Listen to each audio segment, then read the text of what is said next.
So, listen, wherever you are, I can guarantee that the nagging, dissatisfied feeling won't go away if you do more things.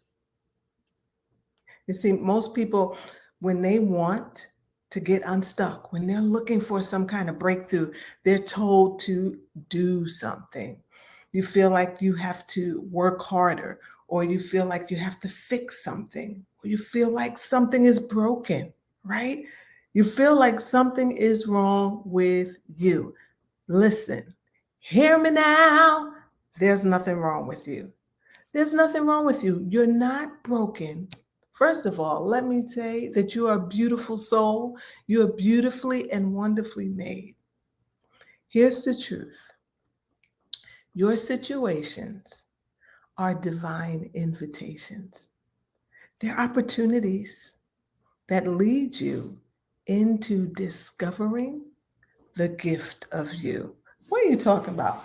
Well, let me tell you a story. Can I tell you a story? Is it all right if I tell you a story? Thank you. I remember working in corporate America. I used to work for Mobile Oil way back in the day. Mobile Oil, I don't even think it exists anymore, right? I think Exxon brought it out. But I used to work for Mobile Oil, and y'all, it was not a good fit for me. I was a credit account specialist, which is like the liaison between. Remember when Jiffy Lube was first getting started? Remember all Jiffy Lube?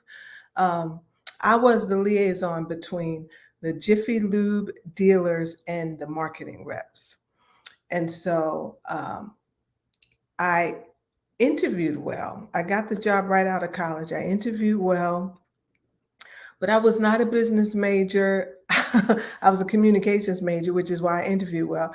And on the real, for real, me and my friend Karen, shout out to Karen if you're watching this. Hey, Karen. She was like, we're about to graduate. And what do you do when you graduate? You get a job. That's what it was. You got to graduate with a job. And so we had a wonderful career center on campus. Shout out to Hampton. And all of the companies would come to recruit. So I went and I signed up for these interviews because I was like, I got to get a job, right? And my focus was getting a job and getting second interviews. Because when you get a second interview, what happens? They fly you out. You get to stay in a hotel. You get to eat at a restaurant. That's where my thought was. My little 20-something-year-old self, I was not very focused. So that was my focus. So I interviewed well, and I stacked up a lot of second interviews. Had a lot of hotel stays, a lot of good dinners. But guess what? I was not a business minded person at that time. I didn't have any background. I didn't have an acumen for numbers and for just business ways and the culture. I was clueless. I was unprepared. And to top that off, it was the first time that I was ever in the predominant culture, right? Because I went to black schools all my life. I was always rolling thick with my brown people. So now here I am thrust into the dominant culture in a position that I did not know what I was doing. And I had a huge learning curve. I didn't have the ego strength that I have now. I wasn't as fabulous as I was now. I was trying to figure it out. Thankfully, I had a great community because there was a nice core of Hampton grads. But guess what? I had to figure it out. And you know what it forced me to do? It forced me to grow. Not just professionally. Actually, the professional growth was just the ripple effect of my personal growth.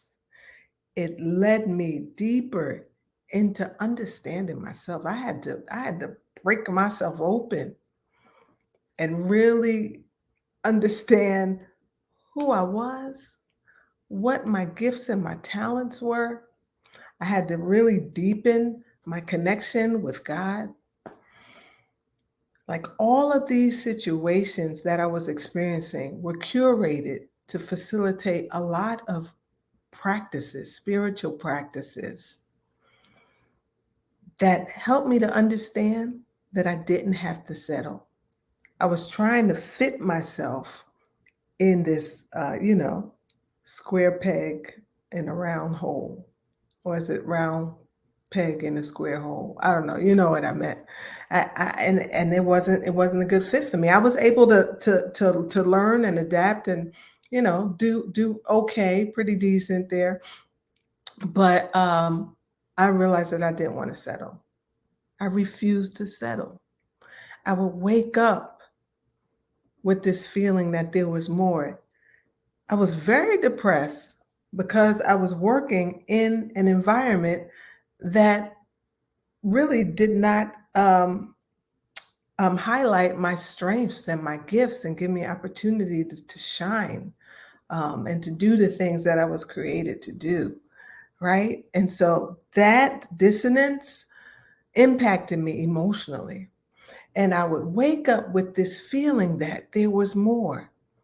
And I wasn't willing to make myself fit into this box that I was trying to put myself in because I had a good position, right? That's how I was conditioned, right? You graduate, you get a good job, and that's back in the day. We don't do this now, but you get a good job with a good company and you stay there and you get the great benefits and you retire and then you go, live your best life while you force yourself to get up and make it work for you. No, I wasn't willing to do that. So I learned a valuable lesson. I learned what um, what I was willing to do, and that was not sit in mobile oil and die. You know what? We were created for enjoyment, expansion, and expression. Enjoyment, expansion, and expression. Your desire for more, if you find yourself in spaces where you are not experiencing enjoyment, if you find yourself in spaces where you're not growing and you don't have opportunity to express who you really were designed to be, that is your shoulder tap. Hello. It's saying, hey, there's more for you. There's more for you. There's more.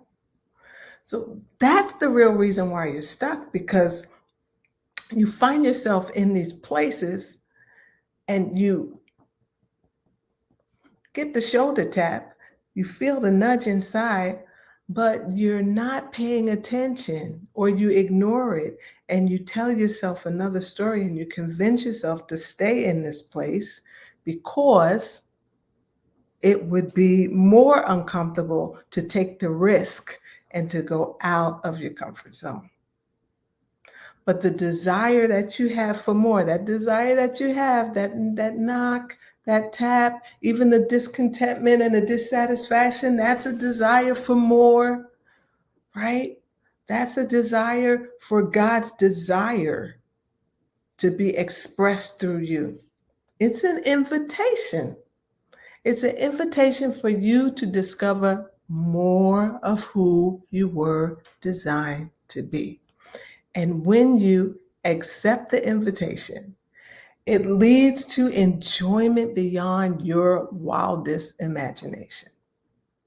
So, what shoulder taps have you been getting? What nudges have you been experiencing? Where do you feel the dissatisfaction in your life? Where do you find yourself going over, around and around and around and around again and again and again and again? Listen, where do you find yourself saying what you should do or what you need to do or what you have to do? And you're ignoring the pull, the pull that's leading you actually to who you were designed to be. I invite you to let go of those stories. Let go of the stories that you're telling yourself. Let go. And then go inward, because what you seek is already inside of you. Be still and know. You don't have to do more things. Be still and know. And from that place, you'll receive divine direction. Will you take it? You'll receive divine invitations. Will you accept it? There's more for you.